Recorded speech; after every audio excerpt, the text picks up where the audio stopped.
Bismillahirrahmanirrahim. Assalamualaikum warahmatullahi wabarakatuh. Alhamdulillah, puji dan syukur senantiasa kita panjatkan kepada Allah Subhanahu wa Ta'ala. Begitupun juga salat dan salam semoga senantiasa mampu kita curah dan limpahkan kepada baginda Nabi besar Muhammad sallallahu alaihi wasallam.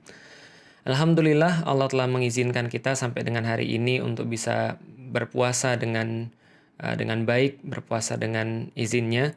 Dan Allah memberikan kepada kita kekuatan, Allah memberikan kepada kita kemudahan untuk bisa sampai hari ini tetap bisa taat kepada Allah Subhanahu wa Ta'ala.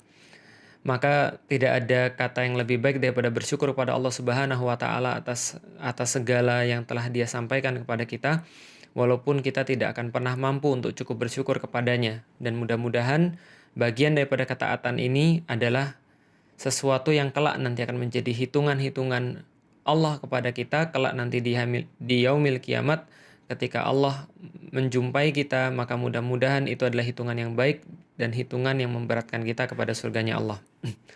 Salat dan salam juga semoga tercurah dan terlimpahkan senantiasa kepada baginda Nabi besar Muhammad sallallahu alaihi wasallam, manusia mulia yang senantiasa kita jadikan sebagai panutan, kita jadikan sebagai suri tauladan, kita jadikan sebagai uswah di dalam setiap aktivitas kita, dan mudah-mudahan Rasulullah Shallallahu Alaihi Wasallam mengakui kita sebagai bagian daripada umatnya, menjadikan kita sebagai orang-orang yang berbaris di belakangnya, dan kelak akan diberikan minum daripada telaganya dan memandang wajah Allah bersama-sama dengan beliau. Dan mudah-mudahan kita semua termasuk orang-orang yang dianggap oleh beliau saudara-saudara beliau di dunia ini, dan akan menjadi saudara-saudara beliau nanti insya Allah di surga. Teman-teman sekalian insyaallah dirahmati Allah, selamat datang di last episode dari Ngaji Jomblo. Sudah 16 episode dan saya pikir sudah sangat panjang sekali ini pembahasannya. Saya tidak pikir bahwa jadi sepanjang ini karena kalau biasanya saya menasihati orang-orang yang mau menikah atau orang-orang yang mau memulai ta'aruf, itu paling saya menasihati ya singkat-singkat, tapi mungkin ini episodenya agak panjang karena kita harus memberikan sebuah hal yang detail pada teman-teman sekalian. Kalau seandainya 16 episode ini masing-masingnya 30 menitan saja, maka ini sudah 8 jam non-stop teman-teman untuk belajar tentang bagaimana prosesi untuk menikah dari belum menjadi menikah. Dan saya pikir seharusnya sudah banyak menjawab pertanyaan teman-teman sekalian. Saya cuma ingin mereview saja teman-teman sekalian dan sedikit menyampaikan seperti apa sih Islam itu nantinya memandang pernikahan. Apakah ini adalah setelah ini nggak ada kajian lagi? Insya Allah ada, hanya saja mungkin bukan ngaji jomblo lagi, tapi kita mungkin coba masuk kepada mungkin ya setelah itu apa yang harus dialami oleh mama-mama dan papa-papa muda. Ya, mungkin itu adalah sedikit pedoman untuk berinteraksi dalam rumah tangga. Insya Allah mungkin beberapa waktu lagi kita akan buat. Tapi hari ini saya ingin memberikan satu gambaran. Jadi saya ingin review. Pertama teman-teman sekalian, dari episode awal yang ingin saya tekankan adalah bahwa seorang muslim ketika dia memandang satu hal yang namanya pernikahan, harusnya dia memandang dengan cara yang berbeda. Dia memandang dengan satu hal yang tidak sama ketika orang yang bukan muslim memandang sebuah pernikahan. Kalau orang yang bukan muslim memandang sebuah pernikahan, itu hanyalah sebuah ikatan yang boleh iya, boleh tidak. Kalau seandainya dulu agama-agama selain Islam, taruhlah misalnya agama Katolik misalnya, dia menjadikan pernikahan itu sebagai sebuah cara untuk bisa membentuk sebuah keluarga. Hampir sama misalnya dengan kita. Agar orang bisa melakukan hubungan intim misalnya antara laki-laki dan wanita. Maka sebelum pernikahan tidak boleh dilakukan. Tapi di barat sekarang nggak ada lagi yang namanya nilai-nilai seperti itu. Karena kalau kita lihat sekarang, kalau mereka mau berhubungan ya mereka langsung berhubungan saja dengan wanita. Maka institusi pernikahan jadi nggak laku lagi. Maka cara pandang mereka tentang institusi pernikahan atau pernikahan itu sendiri itu sudah berkurang. Tapi orang muslim memandang nggak begitu. Orang muslim memandang dari awal bahwa hidup mereka semuanya ini adalah cara mereka untuk bisa kembali kepada kampung mereka. Jadi hidup mereka di dunia ini adalah cara kembali kepada kampung mereka, yaitu adalah hidup yang sebenarnya. Sebagaimana Allah sampaikan di dalam Al-Quran bahwa setiap orang pasti akan kembali kepadanya. Inna lillahi wa inna ilaihi roji'un. Sesungguhnya segalanya berasal daripada Allah dan pasti akan dikembalikan kepada Allah. Dan ketika kita kembali kepada Allah, maka kita kembali untuk melaksanakan satu kehidupan yang sebenarnya. Kehidupan yang lebih panjang, kehidupan yang membuat kita di dunia ini sekarang terasa seperti hanya beberapa waktu saja. Makanya wajar ketika ada orang-orang yang dibangkitkan di yaumil kiamat, kemudian mereka ditanya, kam labithtum fil ardi adada sinin, berapa lama kalian ini tinggal di dunia? Maka mereka menjawab, yauman au ba'do yaum. Kami hanya tinggal di dunia ini hanya sehari atau setengah hari. Padahal ada yang berkata lagi, enggak, kami lebih sedikit daripada setengah hari. Dan saya sudah tulis itu di dalam buku Beyond the Inspiration, andaikan terbentang di depan mata kita di yaumil kiamah, di yaumil hisab, pada saat itu satu hari sama dengan 50.000 tahun, dan andaikan kita hidup di dunia adalah 70 tahun, maka perasaan kita di dunia ini cuma sekitar 2 menit 1 detik ketika kita sampai nanti di yaumil kiamah. Atau seperti yang pernah saya sampaikan bahwa kalau kita pernah mimpi, dan kalau kita mimpi itu pas kita bangun, rasanya mimpi itu lama banget, tapi pas kita sudah bangun, pas mimpi itu mungkin rasanya lama, lari, lalu kemudian bertualang ke sini, lalu kemudian ada kejadian ini, ada kejadian segala macam.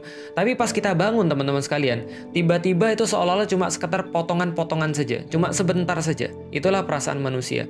Saya nggak sedang membahas tentang hidup setelah mati, bukan. Tapi yang saya bahas adalah teman-teman sekalian, Islam memandang sesuatu dengan cara yang berbeda. Maka Islam memandang pernikahan hanyalah sebagai sebuah ibadah di antara ibadah-ibadah yang lain.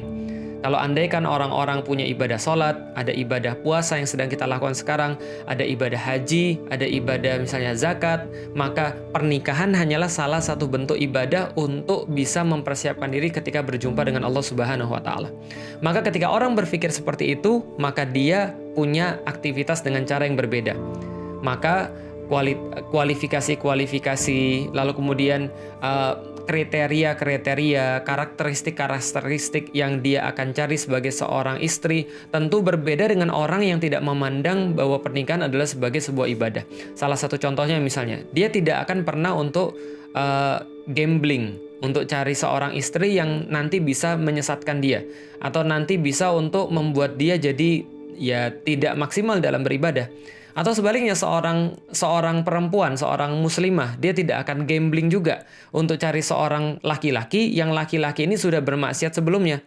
Misalnya contoh, ada seorang laki-laki yang memacari dia. Yang jelas pacaran kita sudah tahu pasti aktivitasnya maksiat. Saya sudah bahas kemarin-kemarin. Dan ketika dia sudah tahu ini orang bermaksiat, dia sudah tahu ini orang sholatnya jelek misalnya, dia sudah tahu ini orang sangat nggak baik pada agamanya, dia nggak peduli pada Tuhannya, kata-katanya kasar, tapi dia tetap mau. Ini gambling. Maka dia tidak akan melakukan ini kalau dia ngerti bahwa pernikahan adalah sebuah ibadah. Terlepas daripada, sudah saya bilang, selain daripada ibadah, Allah memberikan banyak sekali kenikmatan-kenikmatan duniawi yang ada pada pernikahan. Ada ketenangan di sana, ada rahmah di sana, ada mawaddah di sana, kita sudah bahas. Terlepas itu semua, tapi semua ini adalah bagian daripada ibadah. Seperti sholat, seperti puasa, seperti yang lain-lainnya. Maka ini pandangan seorang muslim. Ketika kriterianya itu sudah juga ditentukan oleh cara pandangnya, maka filter-filter pilihan dia juga sudah ditentukan. Ketika dia memilih, dia akan memilih yang seperti apa. Yang Allah dan Rasul sampaikan, yang menjadi kemudian list-list yang diberikan oleh Allah dan Rasul, dia lebih utamakan, dia lebih prioritaskan. Maka dia juga akan menjalani prosesnya dengan cara yang baik, dengan cara yang Allah dan Rasulnya ridhoi. Kenapa? Karena dia lagi dalam perjalanan mau beribadah.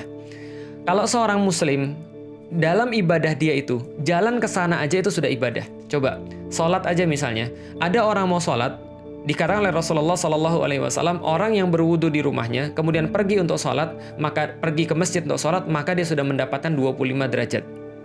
Dalam perjalanan saja. Tidak hanya itu, Rasul berkata, setiap langkah kakinya, satu langkah, maka Allah akan menggugurkan dosa-dosanya. Maka satu langkah lagi Allah akan meninggikan derajatnya. Maka ini adalah baru jalan ke sana saja. Apalagi misalnya, kalau ada orang, kata Rasulullah, ketika dia sudah sampai masjid, kemudian dia melihat di situ orang sudah sholat, maka kata Rasulullah, jangan terburu-buru, berjalanlah seperti biasa, jangan malah kita lari, nggak seperti orang zaman sekarang, gitu kan ya. Kalau misalnya dia lihat sudah qomat, malah dia lari karena nggak mau ketinggalan 1 rakaat. Kata Rasulullah, biasa saja. Kenapa? Karena jalannya orang ke masjid itu sudah termasuk kayak sholat.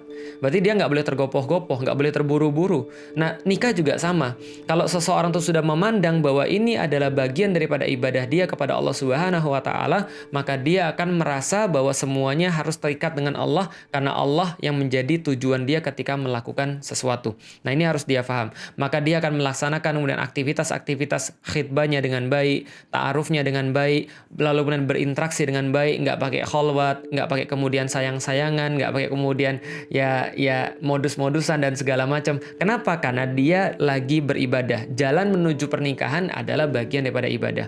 Dan ketika dia menikah pun dia juga melakukannya dengan cara yang baik. Dia melakukannya dengan cara yang Allah ridhoi, dia tidak bermewah-mewahan, dia tidak memberat-beratkan dirinya, tidak menaruh dirinya di dalam fitnah, pakai ngutang dan segala macam. Dia nggak melakukan seperti itu. Nah, ini adalah yang namanya ibadah.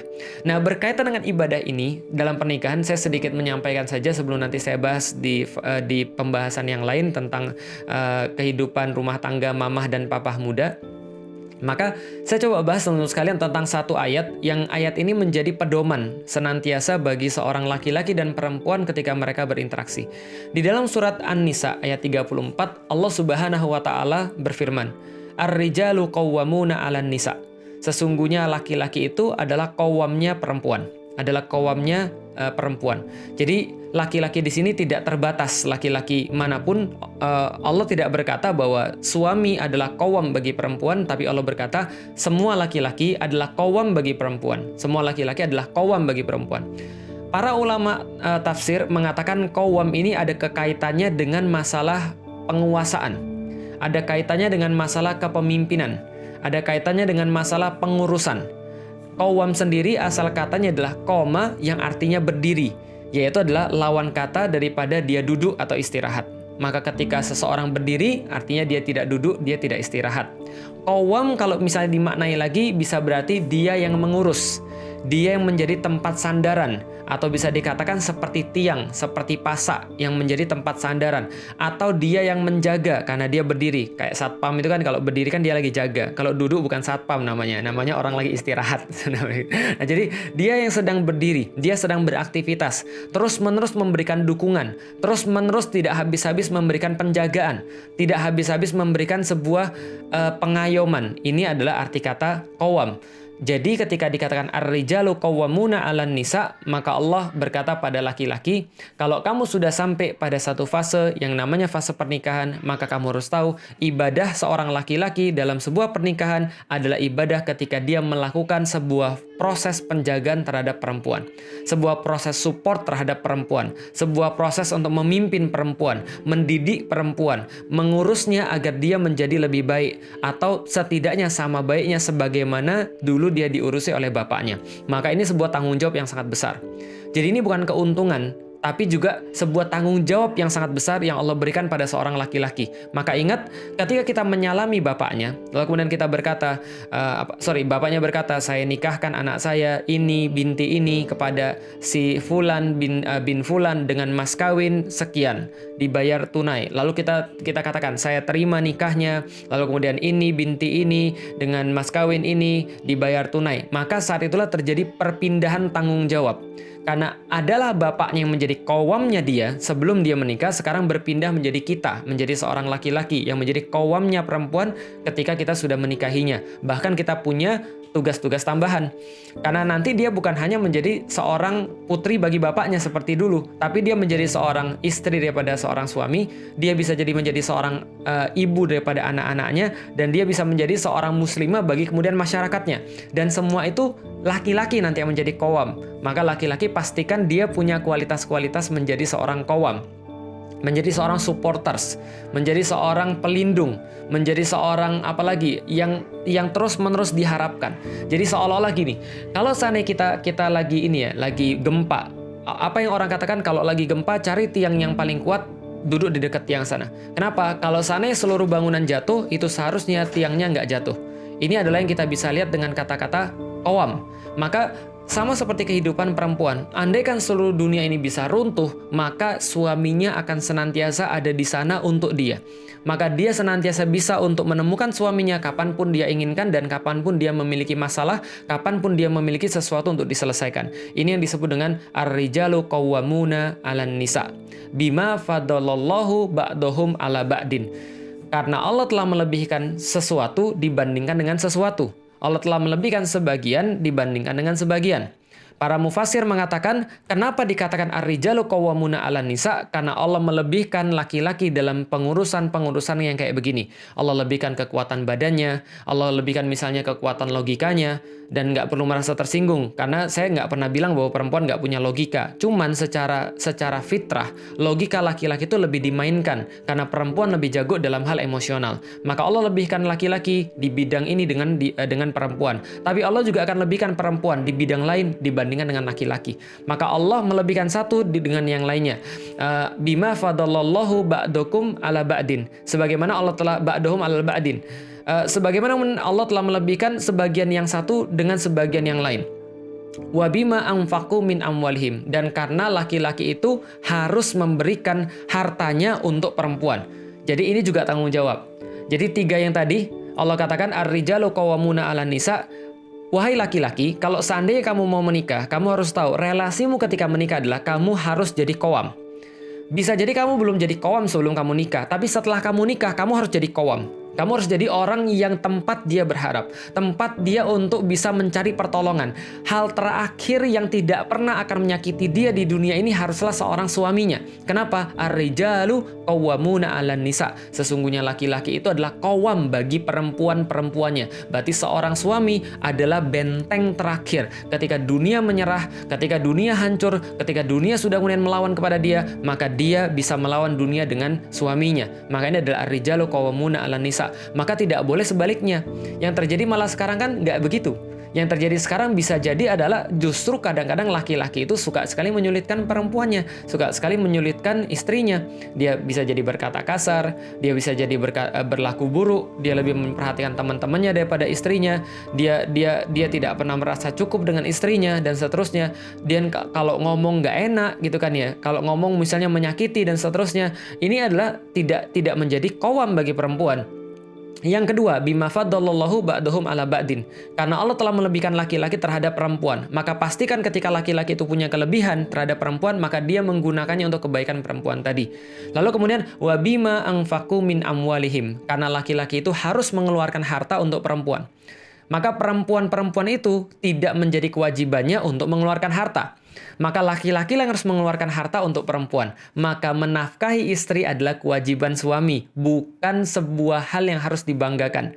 Jadi seorang laki-laki nggak boleh bilang begini sama istrinya, kamu itu ya nggak tahu diri, saya tuh sudah ngasih makan kamu tau nggak, kamu nggak tahu balasannya. Salah Pak, bukan begitu cara ngomongnya. Tapi itu adalah sebagai sebuah kewajiban. Yang kalau itu tidak terjadi, maka itu ada sesuatu yang masalah. Tapi kalau kewajiban itu dilakukan, menurut orang-orang Arab, la syukron alal wajib. La syukron alal wajib. Tidak ada terima kasih dalam sesuatu yang bersifat wajib. Jadi artinya adalah ketika perempuan ini pun ketika laki-laki ini pun menafkahi perempuan itu, maka dia tidak usah mention lagi. Kenapa? Itu kewajiban dia. Yang kalau dia tidak lakukan malah jadi masalah. Ketika dia lakukan, itu wajar. Karena la syukron alal wajib. Tidak ada terima kasih dalam perkara-perkara yang bersifat wajib. Contoh misalnya, kita itu sholat sama Allah itu sudah kewajiban. Jadi kalau kita melakukan sebuah kewajiban, ya kita tidak perlu merasa bangga. Tapi kalau misalnya, contoh kita melakukan hal-hal yang sunnah misalnya. Melakukan hal-hal yang misalnya yang boleh, tapi melakukan hal dengan cara yang bagus misalnya. Nah itu baru bisa jadi kita mungkin merasa, wah ini kayaknya ada efek tertentu. Ada sesuatu tambahan. Itu boleh. Tapi kalau dalam kewajiban ya sudah, laki-laki memang wajib untuk memberikan nafkah pada wanita. Wa bima anfaqu min amwalihim. Maka sesungguhnya laki-laki itu sudah memberikan hartanya bagi wanita. Itu adalah dalil bagi laki-laki. Ada 3 tadi. Yang pertama adalah dia harus menjadi qawwam. Yang kedua, dia lebih daripada wanita dalam hal-hal tertentu dan harus dipergunakan untuk kebaikan perempuan. Yang ketiga adalah karena dia wajib memberikan nafkah bagi istrinya. Itu dalil bagi suaminya. Lalu kemudian berikutnya dalil bagi istrinya dalam ayat yang sama. Fassalihatu qanitatun hafizatul lil ghaib bima hafizallah. Maka Allah lanjutkan, fasolihat, maka sesungguhnya ketika laki-laki sudah melakukan porsinya itu, dan laki-laki yang disuruh diminta duluan, kenapa? Karena inisiatif itu harus dari laki-laki, inisiasi itu harus dari laki-laki, maka Allah katakan, karena itulah perempuan-perempuan, malah Allah bukan katakan perempuan, Allah langsung katakan, fasolihatu, bukan pakai kata nisa, tadi kan rijal, ini kan harusnya nisa, tapi Allah tidak pakai kata nisa, fasolihatu, maka yang solehat itu. Maka solihah itu. Ketika suami sudah melakukan ketiganya, maka seharusnya mereka sudah langsung otomatis jadi solihah. Maka Allah tidak mengatakan maka perempuan-perempuan itu. Tidak, tapi fasolihatun. Maka hendaknya perempuan di rumah itu, maka hendaklah istrinya menjadi perempuan yang solihah. Apa itu perempuan yang solehah? Ya solehah itu yang beragama. Solehah itu ya yang baik. Tapi sebenarnya solehah bisa kita kembangkan lagi. Solehah itu adalah asal katanya islah, memperbaiki. Artinya dia senantiasa bisa memperbaiki. Dia senantiasa bisa menjadi sumber perbaikan bagi laki-laki, bagi suaminya. Gampangnya begini. Rusak itu ada dua. Ada rusak yang nggak bisa diperbaiki lagi. Ada rusak yang masih bisa diperbaiki. Contoh misalnya, vas bunga dilempar dari lantai 10 sampai di bawah berantakan, itu sudah nggak bisa diperbaiki. Itu bukan sesuatu yang bisa dilem lagi, paham ya? Itu tetap rusak dan tetap hancur. It's done, selesai. Tapi ada yang bisa diperbaiki, handphone misalnya. Lalu kemudian LCD-nya pecah. Bukan LCD pecah. Pecah mah nggak bisa diperbaiki tadi ya. Handphone misalnya. Ada sesuatu yang salah dalam settingannya sehingga nggak bisa nyala. Itu namanya fasad. Itu namanya rusak yang bisa diperbaiki. Nah, kalau seandainya pada satu kerusakan yang bisa diperbaiki, lalu kemudian kita memperbaiki, namanya islah. Maka perempuan itu harus senantiasa fasolihatu, maka dia senantiasa harus memperbaiki apa yang ada pada suaminya. Artinya, dia harus membuat rumahnya sebagai sanctuary, sebagai tempat untuk berlindung, tempat untuk mengayomi diri. Saya sudah bahas kemarin bahwa perkara sakinah itu mengharuskan di dalam rumah tangga bahwa sakinah itu ketika kita berbicara tentang sakinah, lalu kemudian ada bahasa yang diturunkan lagi dari sakinah namanya maskanah, artinya rumah, maka sakinah itu bukan bentuk, bukan barang, bukan man-made, bukan buatan manusia, tapi sesuatu yang diturunkan daripada Allah, sakinah itu. Nah, dan itu yang namanya rumah, yang namanya sakinah, itu bukan fisik, tapi istrinya itulah yang namanya sakinah. Sebuah keadaan hati, sebuah keadaan jiwa, sebuah keadaan diri. Ketika kita menghadapi istri kita, lantas kita merasa sangat tenang ketika bertemu dia, nyes ketika bertemu dia, adem ketika bertemu dia. Inilah yang terjadi harusnya pada istri. Maka Rasulullah Shallallahu Alaihi Wasallam ketika mendapatkan wahyu yang pertama, sudah pernah saya sampaikan, bertemu dengan Khadijah, itu dikatakan bahwa beliau berkurang setengah kekhawatirannya. Padahal bayangin ngelihat Jibril dalam bentuk aslinya, tiba-tiba ketemu istrinya langsung saat hilang semuanya, gitu kan ya. Kalau kita ketemu istri saat hilang semuanya dompet, gitu kan ya. Enggak, maksudnya ini adalah yang namanya fasolihat. Dia senantiasa menenangkan. Maka ketika laki-laki pulang ke rumah, taruhlah misalnya dia di kerjaannya lagi ada kerjaan banyak, di kantornya lagi ada tuntutan yang banyak, bosnya marah-marah terus, kerjaannya nggak selesai-selesai, targetnya belum dapat. Ketika dia pulang ke rumah, mungkin bicaranya agak sedikit kasar. Ya jangan ditanggepin. Maka seorang istri harus menjadi fasolihat. Maka dia harus menjadi yang membenahi. Lalu kemudian, ya dia nggak boleh berkata kasar. Dia nggak boleh kemudian balas, kamu balik-balik langsung ngomel aja. Kamu tahu nggak sih aku juga susah di rumah? Ya jangan kayak gitu. Tapi coba difahami.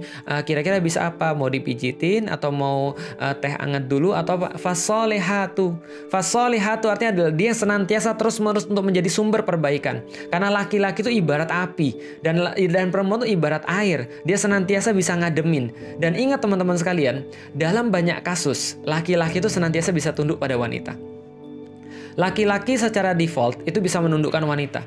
Dan wanita secara default ketika dia sudah menikah, dia bisa menundukkan laki-laki secara default dengan sifat keibuannya, dengan sifat kemudian lemah lembutnya. Dan lemah lembut itu bukan sebuah keburukan, tapi sebuah kekuatan, teman sekalian. Nah, maka ini adalah fasolihatu qanitatun. Selain dia juga soleh, dia memperbaiki kemudian senantiasa, dia menjaga rumah tangganya, maka dia juga orang-orang yang senantiasa beribadah pada Allah Subhanahu wa taala. Perempuan-perempuan yang senantiasa menjadikan Allah sebagai sebagai yang nomor satu.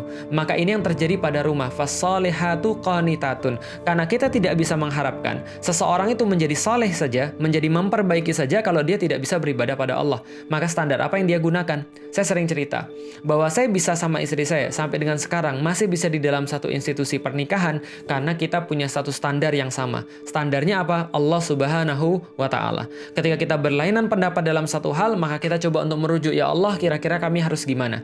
Kira-kira kami harus berbuat apa? Kira-kira kami harus melakukan apa? Maka kalau perempuan harus dilakukan begini, dia akan melakukan itu bukan hanya karena dia sayang sama suaminya, tapi karena dia taat pada Allah Subhanahu wa Ta'ala. Karena teman-teman tahu, sehebat apapun sakofah seseorang, sehebat apapun ilmu agama seseorang, sehebat apapun kemampuan orang dalam agama, tapi ketika dia sudah marah sama istrinya atau istrinya marah kepada dia, maka yang bermain bisa jadi cuma kecerdasan emosional. Maka yang bermain adalah bukan hanya ilmu, tapi gengsi.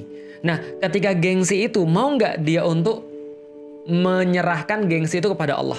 Mungkin di saat itu dia merasa suaminya menyebalkan atau istrinya menyebalkan, tapi dia merasa tetap Tuhan kita adalah Allah. Maka aku berbuat begini nih, aku minta maaf sama kamu nih, bukan karena kamu aja, tapi aku berbuat begini karena Allah.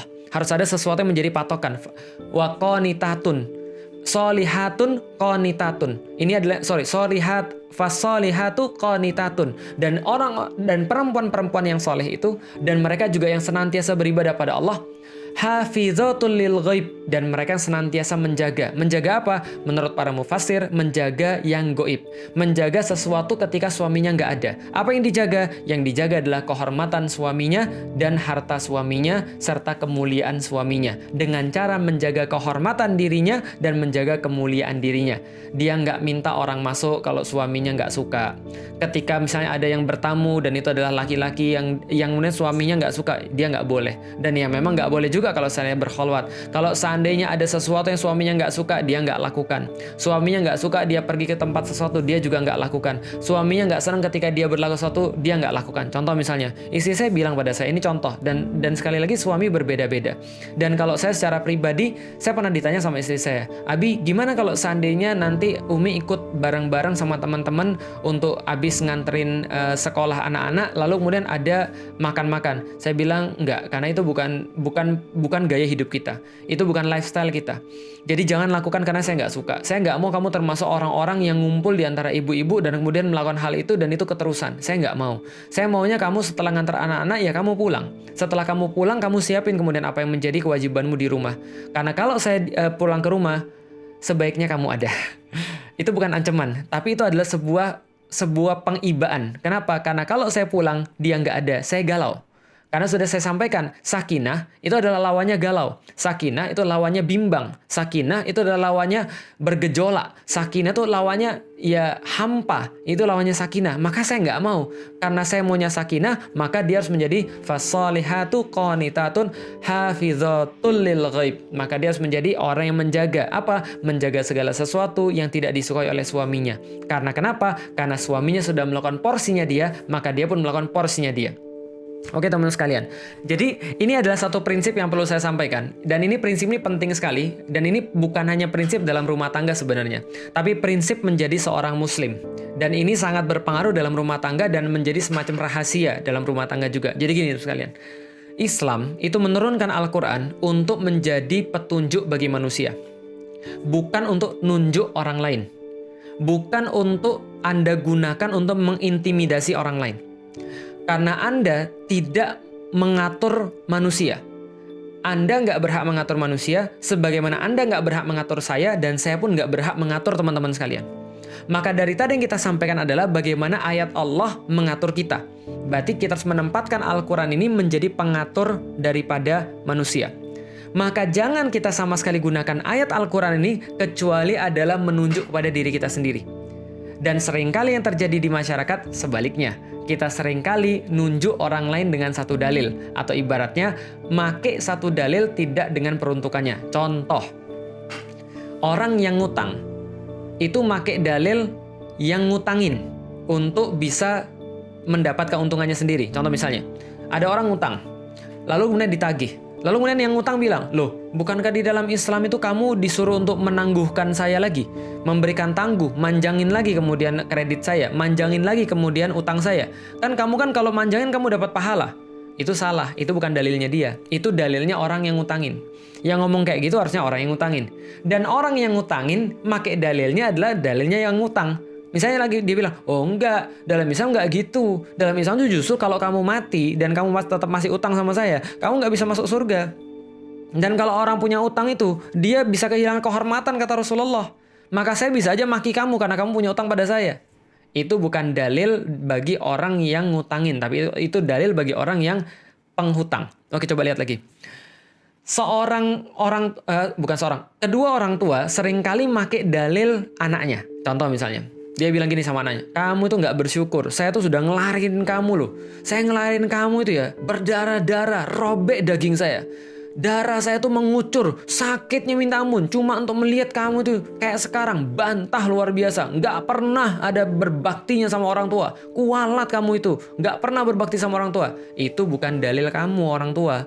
Itu dalil anaknya. Anaknya harus mikir kayak gitu. Orang tua saya sudah pecah, kemudian darah sudah pecah, kemudian robek dagingnya. Darahnya kemudian mengucur, kesakitan luar biasa, mempertaruhkan nyawa. Masa sih aku nggak mau kemudian untuk memenuhi panggilan dia? Misalnya, itu dalil bagi anaknya, bukan dalil bagi orang tuanya. Tapi anaknya pakai dalil orang tuanya. Kamu itu salah mikir, Mak. Yang benar adalah saya itu amanah kamu. Saya nggak pernah minta dilahirin sama kamu. Kamu itu adalah ketika melahirkan saya, kamu tuh nambah amanah kamu. Lah kalau kamu itu tidak bisa mempertanggungjawabkan amanah kamu di depan Allah, ingat loh, pertanggungjawabannya berat nanti di hari kiamat. Ketika seorang anak-anak tidak diperhatikan sama orang tuanya ditanya oleh Allah. Salah. Itu dalil bagi orang tuanya, bukan dalil bagi kamu, gitu kan ya. Ini penempatan dalil yang salah. Sama seperti laki-laki dan perempuan. Di dalam Islam tuh Masya Allah, laki-laki dikasih dalil sendiri, suami dikasih dalil sendiri, istri dikasih dalil sendiri. Bagaimana dalil bagi suami? Khairukum linisaihim. Yang paling baik di antara kalian adalah yang paling baik pada istrinya, atau istri-istrinya dalam hadis. Tapi kalau saya istrinya. Kalau hadis istri-istrinya. Nah, ini adalah kemudian bagi laki-laki. Tapi bagi perempuan beda lagi. Dalilnya adalah kalau seandainya kata Rasulullah, aku boleh untuk meminta seorang untuk sujud kepada seorang yang lain, maka aku akan meminta seorang perempuan untuk sujud pada suaminya. Kenapa? Karena ketaatan dia yang paling besar harusnya pada suaminya setelah Allah dan Rasulnya. Dan berjihad di jalannya. Kenapa? Karena suaminya yang dibebankan oleh Allah amanah untuk bisa mengurusi dia. Untuk bisa kemudian untuk menjadi pelindung baginya. Kalau ada sesuatu bagi perempuan itu, maka yang diminta pertanggungjawaban adalah suaminya. Kejadian sesuatu pada perempuan itu, yang diminta pertanggungjawaban adalah suaminya. Nggak makan dia perempuan itu, maka yang diminta pertanggungjawaban adalah suaminya.